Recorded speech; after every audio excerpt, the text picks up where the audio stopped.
अस्सलाम वालेकुम, कैसे हो बच्चों।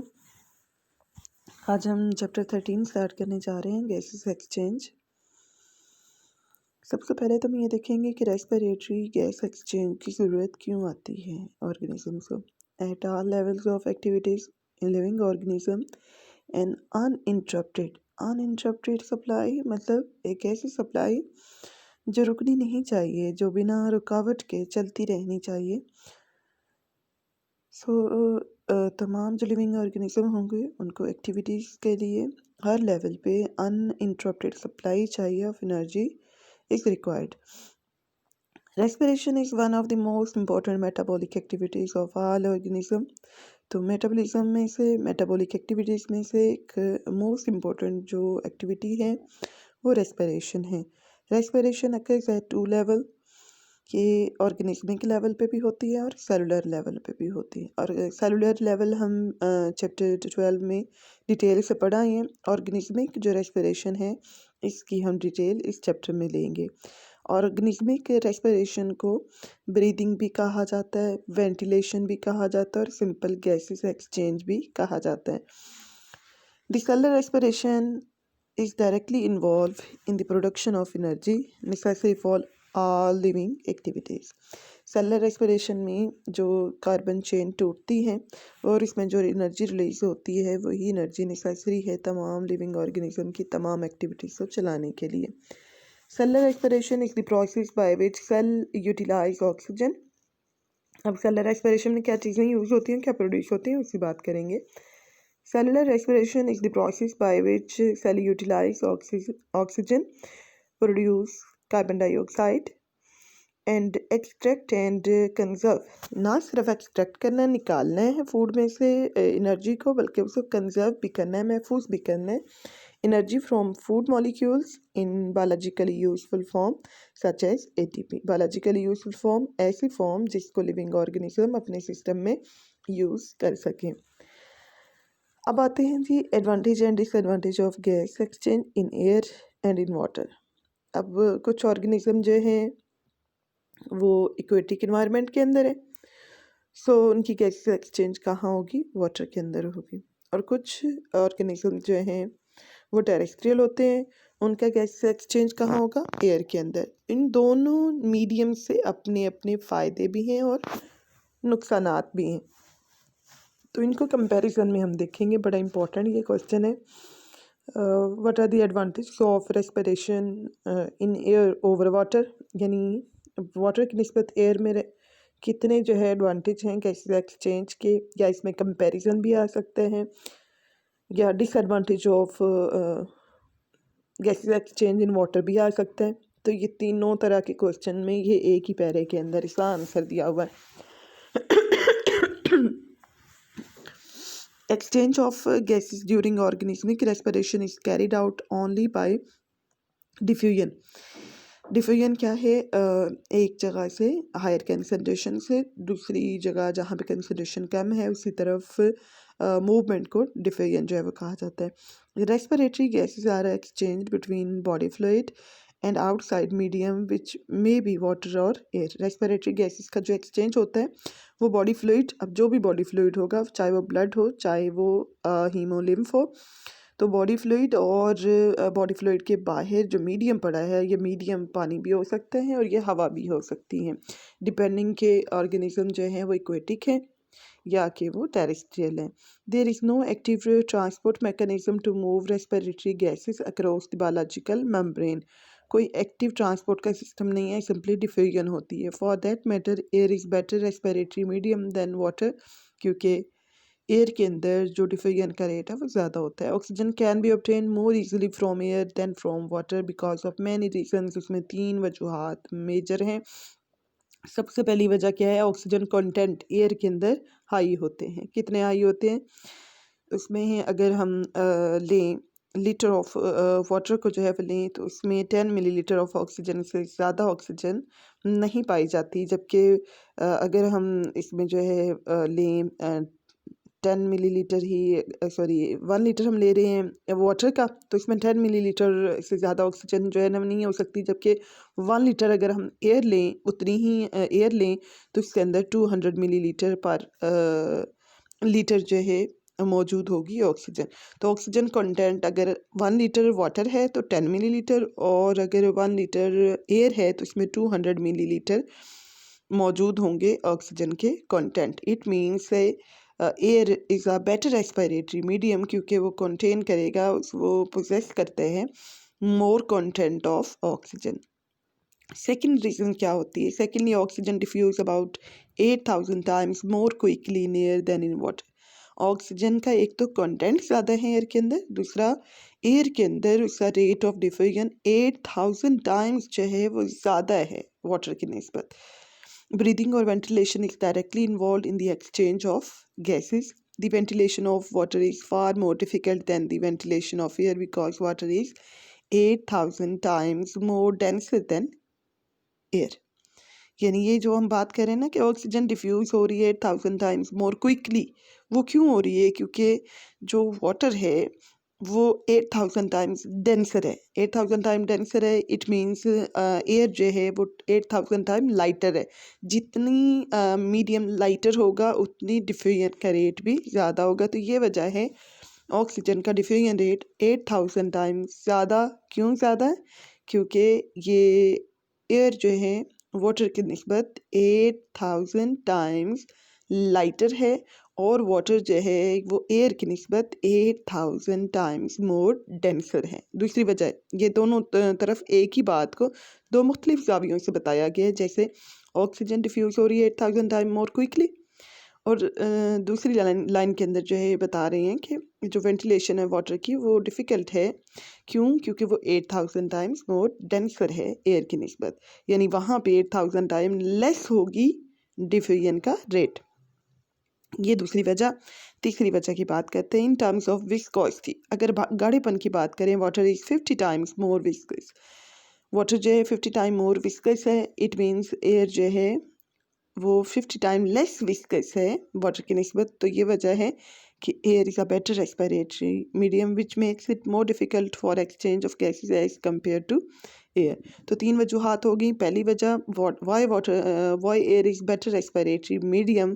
तो पहली वजह more oxygen content as compare to water 200 millilitre per litre. दूसरी reason 8000 times more quick diffusion है एयर की एज कम्पेयर टू वाटर। और तीसरी रीज़न 50 टाइम लेस विस्कस है air as compare to water. जैसे ये 3 वजूहात हैं जी, जिनकी बिना पर हम एयर को बेटर रेस्पिरेटरी मीडिया करार देते हैं। या जो डिसएडवांटेज है वाटर के वो क्या है? पहला डिसएडवांटेज ये है कि वाटर के 1 लीटर के अंदर लेस कंटेंट होते हैं ऑक्सीजन के, जैसे 10 मिलीलीटर। दूसरी वजह 8000 टाइम्स जो है वाटर डिफ्यूजन के रेट के हवाले से जो है ना बात करें तो वो डेंस होने की वजह से लेस है रेट वहाँ पे डिफ्यूजन का। कितना? 8000 टाइम लेस है एज कम्पेयर टू एयर। तीसरी वजह जो है वाटर 50 टाइम्स जो है मोर विस्कस है। इस वजह से यहाँ पे रेट ऑफ डिफ्यूजन के साथ साथ जो मतलब गैस एक्सचेंज है वो डिफ़िकल्ट होता है यहाँ पे। और कंपैरिजन में हो तो दोनों बातों के साथ साथ बता देंगे। यानी कंपैरिजन अगर करें एयर एंड वाटर का तो दोनों तरफ, एक तरफ एयर लिख लें, एक तरफ वाटर लिख लें। एयर में लिखें oxygen content 2000 millilitre per litre, और वाटर के अंदर लिख दें ऑक्सीजन कंटेंट 10 मिलीलीटर पर 1 लीटर। दूसरी रीज़न आ जाएगी हमारे पास 8000 टाइम जो है diffusion rate more in air, और 8000 times less diffusion in water. फिर 50 टाइम वाटर जो है मोर विस्कस है, और 50 टाइम जो है एयर लेस विस्कस है एज कम्पेयर टू वाटर। अब बात हो जाए गैसेस एक्सचेंज इन प्लांट्स की। Plants like animals also get their energy from respiration in plants in contrast to animals. यानी प्लांट्स को वैसे तो जो है ना गैसेस एक्सचेंज चाहिए, लेकिन प्लांट्स के अंदर जो है एनिमल्स से मुतज़ाद कंडीशन होती है। नो स्पेशल ऑर्गन और respiratory system is present for gas exchange as they exist in higher animal. Higher animals के अंदर तो जो है प्रॉपर एक रेस्पिरेटरी सिस्टम जो है पाया जाता है, रेस्पिरेटरी ऑर्गन्स होते हैं, लेकिन प्लांट्स के अंदर ऐसा कुछ भी नहीं है। So every cell of the plant carries out exchange of gases according to its need. The transport system of plants which include the conducting tissues, जैसे कि जाइलम जो है वाटर को कंडक्ट कर रहा है, फ्लोएम जो है फूड को कंडक्ट कर रहा है, ये इन्वॉल्व नहीं होते ट्रांसपोर्ट ऑफ गैसेस में। In most cells of the mesophyll which are specialized for photosynthesis there are present large air spaces। mesophyll cells जो कि स्पेशलाइज होते हैं फोटोसिंथेसिस के लिए, इनके दरमियान काफ़ी बड़ी बड़ी खाली जगह पाई जाती हैं जिन्हें एयर स्पेसिस कहा जाता है। These air spaces are directly involve in gases exchange, और ये खाली जगह यहाँ पे हवा आती है और इन्हीं के इर्द गिर्द जो है मेसोफिल सेल्स के साथ ये गैस एक्सचेंज होता है। Stomata are the main site of exchange of gases in plants. तो कार्बन डाइऑक्साइड और ऑक्सीजन का एक्सचेंज कहाँ से हो रहा होता है? मोस्ट ऑफ द टाइम जो है वो स्टोमेटा से। हाँ, स्टोमेटा के अलावा भी इसमें जो है गैसेस एक्सचेंज होती है, लेकिन मेजर जो साइट है वो स्टोमेटा ही है। Stomata are largely present in the leaves and in young stems. In older stem, जो पुराने हो जाएंगे स्टेम, जो सेकेंडरी स्पेशली ग्रोथ हो जाएगी, जिनके अंदर कॉर्क टिश्यू इज प्रेजेंट, तो उनके ऊपर जो बार्क होती है, छाल होती है दरख्तों के ऊपर, which is formed of dead cell, ये डेड सेल से मिलकर बनी होती है। The cork tissues have special pores. Cork जो टिश्यूज होंगे, जो बार्क होगी बाहर वाली, उसके अंदर ख़ास किस्म की जो है पोर्स होते हैं, सुराख होते हैं, जिन्हें लेंटिसेल्स कहा जाता है। और ये गैस एक्सचेंज के लिए साइट होती हैं ओल्डर स्टेम के अंदर। यंगर स्टेम के अंदर क्या है? स्टोमेटा है। ओल्डर स्टेम के अंदर लेंटिसेल्स है। Land plants get their oxygen directly from air which enters through the stomata. Land के ऊपर मौजूद प्लांट्स जितने भी हैं, ये ऑक्सीजन को डायरेक्टली अटेन करते हैं स्टोमेटा के ज़रिए से। इनॉर्मस नंबर ऑफ स्टोमेटा, एक बड़ी तादाद पाई जाती है स्टोमेटा की on the leaves. It is estimated, एक अंदाजे के मुताबिक देर आर 12,000 स्टोमेटा पर स्क्वायर सेंटीमीटर। एक सेंटीमीटर स्क्वायर, सीएम स्क्वायर अगर आप जो है वो लेते हैं, सिर्फ एक सेंटीमीटर स्क्वायर का एरिया लेते हैं, तो उसमें 12,000 तक स्टोमेटा हो सकते हैं इन टोबैको प्लांट। ये तंबाकू के पौधे के अंदर, हर पौधे के अंदर इतने नहीं है, कम या ज़्यादा इसमें हो सकते हैं, डिपेंडिंग के वो प्लांट किस कैटेगरी का है। वो प्लांट मीसोफाइट है, वो हाइड्रोफाइट है, या कि वो ज़ीरोफाइट है। The stomata lead to the intercellular spaces. ये स्टोमेटा आगे कहाँ पे जो है, यानी देख इनका कनेक्शन कहाँ पे है? इंट्रासेलर स्पेसिस, या सेल्स के दरमियान जो जगह है, जिन्हें एयर स्पेसिस भी जो है वो कहा जाता है। Of the mesophyll tissues the air spaces are comparable to honeycomb. जिस तरह शहद की मक्खियाँ जो है वो शहद का छत्ता बनाती हैं, तो वैसे ही क्या होती हैं, एयर स्पेसिस जो हैं वो भी मौजूद होती हैं। तो छत्ते में भी जैसे जो है वो चैम्बर जो है वो बने होते हैं और उनके दरमियान खाली जगह, ऐसे ही इनमें भी जो है मेसोफिल टिश्यूज़ जो हैं, इनमें भी सेल्स होते हैं और उनके दरमियान खाली जगह पड़ी होती हैं। These air spaces may comprise up to 40% of the total volume of the leaf. Leaf के जो है 40% वॉल्यूम पे, या 40% जो हिस्सा होगा उसमें एयर स्पेसिस होंगी, और बाकी जगहों पे क्या होंगे, 60% पे सेल होंगे।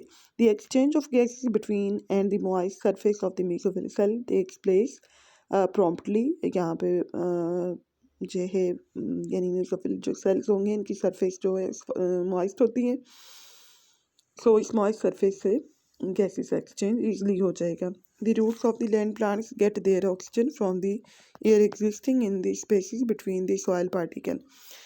अब जो है रूट्स तक जो है ये जो मतलब गैसेस एक्सचेंज हो गया, लीव के थ्रू हो गया, या यंगर स्टेम के थ्रू हो गया, या फिर ओल्डर स्टेम में लेंटिसेल के थ्रू हो गया, ये ऑक्सीजन इनकी सराउंडिंग वाले सेल ही यूज़ करेंगे। रूट तक ये नहीं पहुंचेगी क्योंकि इसका कोई लिंक नहीं है कनेक्टिंग टिश्यूज के साथ। फिर क्या होगा? फिर जो प्लांट्स की रूट्स होंगी, उन्होंने अपनी ऑक्सीजन कहाँ से लेनी, क्योंकि रेस्पिरेशन तो वहाँ पे भी चाहिए। तो उनकी इर्द गिर्द मट्टी के अंदर जो पार्टिकल्स जो है ना वो होते हैं, एयर के जो ट्रैप हुई होती है ऑक्सीजन, उस ऑक्सीजन को ये यूज़ करते हैं। तो एक चीज़ आपने जो है यहाँ पे बहुत अच्छे से समझ लीजिए कि जब पौधों की गोडी की जाती है, तो वो गोडी करने की वजह क्या होती है कि अगर जो है गोडी ना की जाए तो पानी लगने से क्या होता है, मट्टी के पार्टिकल आपस में जुड़ जाते हैं, और जो वहाँ पे एयर स्पेसिस होती हैं जहाँ से गैसेस एक्सचेंज होना है रूट्स के साथ, तो वो ख़त्म हो जाएगा। तो इस तरह से रूट्स डैमेज हो सकती हैं, उनको ऑक्सीजन की कमी आ सकती है। इस कमी को बचाने के लिए गोडी की जाती है ताकि मिट्टी नरम हो जाए, उसमें एयर स्पेसेस दोबारा से बन जाए और एयर ट्रैप होकर रूट्स जो हैं वो गैसेस एक्सचेंज कर सकें। The roots of the land plants get their oxygen from the air existing in the spaces between the soil particles. Aquatic plants obtain their oxygen by diffusion from the dissolved oxygen in water.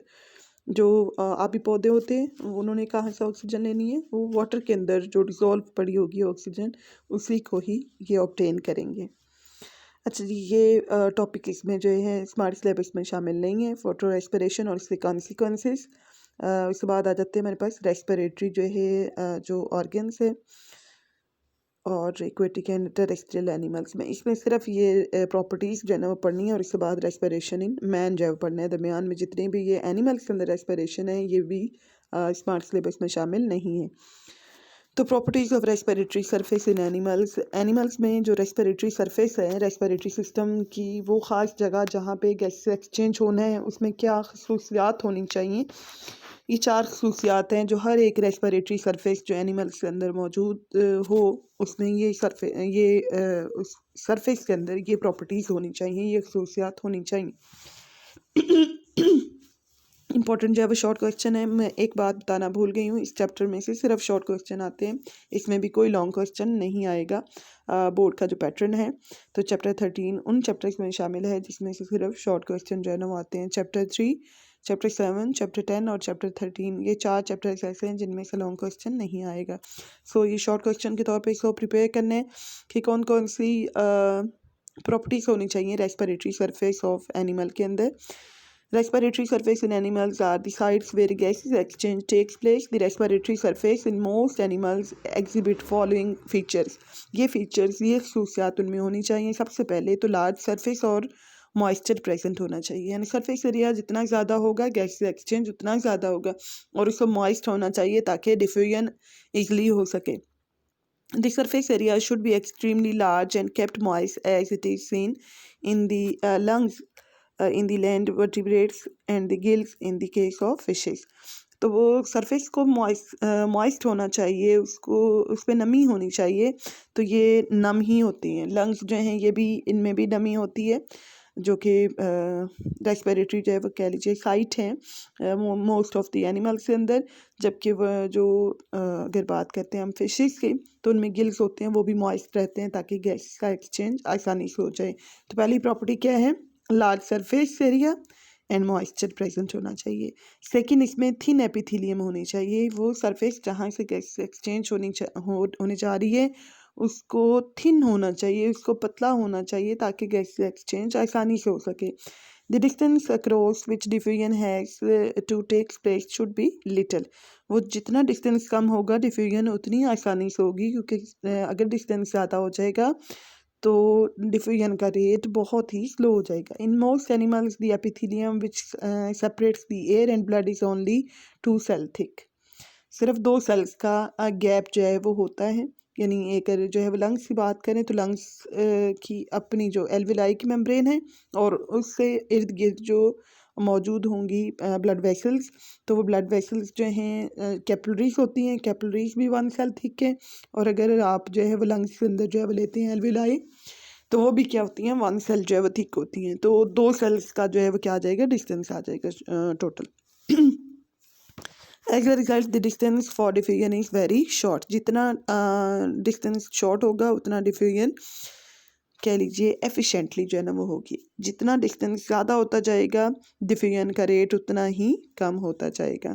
तो दूसरी property क्या होनी चाहिए respiratory surface के अंदर, उसी epithelium को thin होना चाहिए, लार्ज सरफेस होना चाहिए, मॉइस्चर की मौजूदगी होनी चाहिए, एपिथेलियम को थिन होना चाहिए। थर्ड है जी वेंटिलेशन। वेंटिलेशन यानी गैसेस का एक्सचेंज होना भी ज़रूरी है। Ventilation maintains a steep diffusion gradient. Steep गहरा डिफ्यूजन ग्रेडियंट है। डिफ्यूजन ग्रेडियंट का मतलब है कि डिफ्यूजन के लिए तो जो जगह हैं यानी जहाँ से जहाँ की तरफ डिफ्यूजन हो रही है उनमें क्या होना चाहिए ग्रेडियंट होना चाहिए, डिफरेंस आना चाहिए कि अगर एयर जहाँ से डिफ्यूज़ होकर जहाँ जा रही है तो जहाँ से शुरू हो रही है वहाँ कंसंट्रेशन ज़्यादा हो, जहाँ की तरफ जा रही है वहाँ कंसंट्रेशन कम हो, तब ये एक स्टीप डिफ्यूजन ग्रेडियंट होगा। अगर वेंटिलेशन के लिए ये स्टीप डिफ्यूजन ग्रेडियंट नहीं है तो वेंटिलेशन मुमकिन नहीं होगी, यानी गैस एक्सचेंज नहीं हो सकेगा। There is a big difference in the concentration of the gases at 2 points which brings about diffusion. अगर एक जितनी कंसंट्रेशन दोनों तरफ आ जाएगी तो फिर डिफ्यूजन नहीं हो सकेगी, क्योंकि डिफ्यूजन हमेशा हाई कंसंट्रेशन से लो कंसंट्रेशन की तरफ होती है। तो तीसरा जो प्रॉपर्टी है तीसरी, वो क्या है? वेंटिलेशन है। और इसके लिए क्या होना चाहिए? स्टीप डिफ्यूजन ग्रेडियंट मेंटेन रहना चाहिए। आप सिर्फ ये पहली जो लाइन है इतनी, वेंटिलेशन मेंटेन का स्टीप डिफ्यूजन ग्रेडियंट, इतना भी लिख सकते हैं क्योंकि ये शॉर्ट क्वेश्चन में आपने लिखना है। चौथी प्रॉपर्टी क्या होनी चाहिए? कैपिलरीज का नेटवर्क होना चाहिए, क्योंकि जितना कैपिलरीज का नेटवर्क ज़्यादा होगा उतना डिफ्यूजन का रेट भी ज़्यादा होगा। The respiratory side should possess, respiratory जो सरफेस है उसको रखना चाहिए extensive network of capillaries through which blood should flow all the time at an adequate speed. एक मुनासिब मकदार में, एक मुतनासिब मकदार में, या कह लीजिए स्पीड में हर वक्त जो है ब्लड का फ्लो होना चाहिए कैपिलरीज के अंदर, ताकि डिफ्यूजन को मैक्सिमाइज किया जा सके। In this way steep diffusion gradient is maintain which helps in rapid diffusion of oxygen. तो ये थी जी 4 रेस्पिरेटरी जो है सरफेस की प्रॉपर्टीज़ जो हर एनिमल के अंदर जो कि रेस्पिरेशन कर रहा है उसमें रेस्पिरेटरी सरफेस के अंदर ये प्रॉपर्टीज़ होंगी तो वह एफिशिएंटली रेस्पायर कर सकेगा, या कह लीजिए गैसेस एक्सचेंज कर सकेगा। कौन कौन सी प्रॉपर्टीज़ होनी चाहिए? लार्ज सरफेस एरिया होना चाहिए, मॉइस्चर जो है प्रेजेंट होना चाहिए, एपिथेलियम को थिन होना चाहिए, वेंटिलेशन के लिए स्टीप डिफ्यूजन ग्रेडियंट मेंटेन होना चाहिए, और कैपिलरीज का पूरा एक नेटवर्क हो, एक्सटेंसिव नेटवर्क हो, ताकि जो स्टीप डिफ्यूजन ग्रेडियंट है उसको मेंटेन रखे, डिफ्यूजन को रैपिडली पॉसिबल बनाया जाए। तो आज के लिए इतना ही है। नेक्स्ट जो टॉपिक हमने डिस्कस करना है वो एनिमल्स के में जो रेस्पिरेशन है ये तो स्किप हो जाएगा। तो रेस्पिरेशन इन मैन से नेक्स्ट लेक्चर इंशाल्लाह हमारा स्टार्ट होगा। तो तब तक के लिए अपना ख्याल रखिए। फ़ी अमानिल्लाह।